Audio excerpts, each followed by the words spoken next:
ஸ்ரீமதே ராமானுஜாய நமः.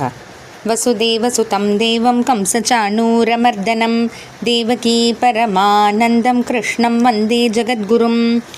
நாள்தோறும் பகவத்கீதையில் நம்ம 6வது அத்தியாயத்தில் 14வது ஸ்லோகம் வரைக்கும் பார்த்துருக்கோம். இந்த 14வது ஸ்லோகத்தில் பகவான் யார் ஒருத்தர் யோகத்தில் வளர்ந்துருக்காங்களோ அவங்களுக்கு அதனால் என்ன கிடைக்குது, அதாவது தன்னுடைய நெஞ்சானதை மனசானதை நினைவு எல்லாத்தையும் பகவான் இடத்துல செலுத்துறதுனால என்ன கிடைக்குது அப்படின்னா அதுக்கு தான் நம்ம பார்த்தோம். அதாவது 5 விதமான கிளேஷங்கள் நமக்கு தொல்லப்படுத்தக்கூடிய விஷயங்கள் மனசை: அவித்யா அறிவின்மை, அஸ்மித செருக்கு, ராக ஆசை, துவேஷ வெறுப்பு, அபினிவேஷ பேராசை.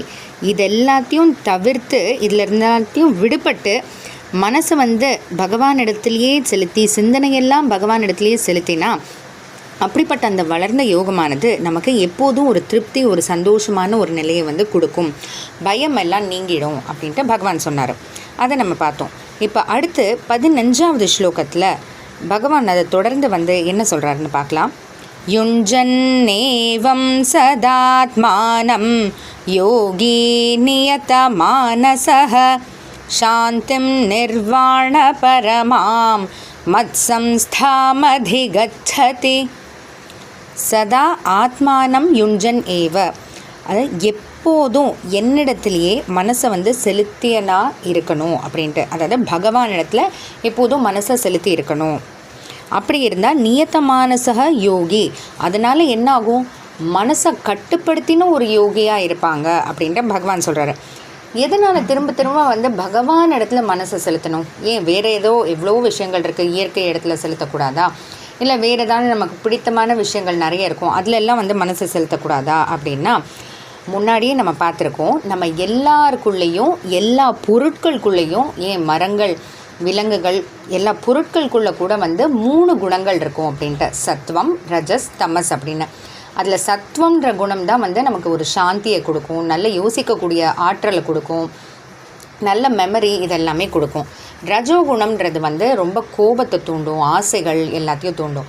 தமோ குணம் ஒரு எப்போதும் சோம்பலாக இருக்கக்கூடிய ஒரு தன்மை, அறிவின்மை, அந்த மாதிரி விஷயங்கள் எல்லாம் தூண்டும். அப்போது சத்வகுணம் தான் நமக்கு அதிகமாக வேணும். அதுவும் குறிப்பாக நம்ம யோகத்தில் வளரணும்னு பார்க்கும்போது சத்வகுணம் மட்டுமே இருக்கக்கூடியவர்ன்றது பகவானை தவிர வேறு யாதுமே கிடையாது, எதுவுமே கிடையாது. ஏன்னா வேறு எல்லார்கிட்டேயும் எல்லாத்துக்குள்ளேயும் 3 குணங்களுமே இருக்குது. அப்போது இப்போ ஒன்றும் இல்லை, ஒரு சின்ன ஒரு டம்ளர் இருக்குது, அந்த டம்ளருக்குள்ளே ஒரு அழுக்கு தண்ணி இருக்குதுன்னு வைங்களேன். அப்போ அந்த அழுக்கு தண்ணியை அதை கீழே கொட்டாமல் அதை சுத்தமான தண்ணியை ஆக்கணும் அப்படின்னா அப்போ என்ன செய்வோம்? சுத்தமான தண்ணியை அதில் கொஞ்சம் கொஞ்சமாக ஊற்றிக்கிட்டே வருவோம்.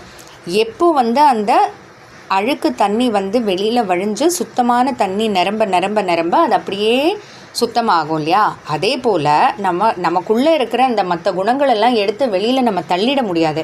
அதுக்கு பதிலாக என்ன செய்யலாம்? சத்வகுணத்தை அதிகப்படுத்திக்கிட்டே போகலாம். அப்போது ரஜோகுணம் தமோகுணம்னுடைய அந்த தூண்டுதல் குறைஞ்சிக்கிட்டே போகும். அதனால் என்ன செய்யணும்? சத்வகுணம் மட்டுமே இருக்கக்கூடிய பகவான்கிட்ட மனசை செலுத்தணும். அதனால தான் எப்போதுமே நம்ம பார்த்தா பகவான்கிட்ட மனசை செலுத்து, என்னிடத்துல மனசை செலுத்து அப்படின்ட்டு பகவான் சொல்லிட்டு வராரு. அதனால் பகவான்கிட்ட அப்படியே மனசை செலுத்திக்கிட்டே வந்தால் நிர்வாண பரமாம் சாந்திம் அதிகச்சதி. உடல் நீங்கிய பிறகு கிடைக்கக்கூடிய அந்த ஒரு நிலை இருக்கு இல்லையா, சாந்தியான நிலை, அந்த நிலையை இப்போதே இந்த யோகத்தினால அடையிறாங்க அப்படின்ட்டு. மத்சம்ஸ்தாம், என்னோட நிலைக்கு அவன் அடையிறான்னு, என்னோட நிலைக்குன்னு அவங்க கடவுளாகவே மாறிடுவாங்கன்னா அப்படி கிடையாது. பகவானுக்கு அப்படின்னு அந்த ஒரு சாந்தியான நிலை. எதனால் அப்படின்னா மூப்பு, பசி, தாகம், சோகம் இதெல்லாம் எதுவுமே இருக்காது இல்லையா?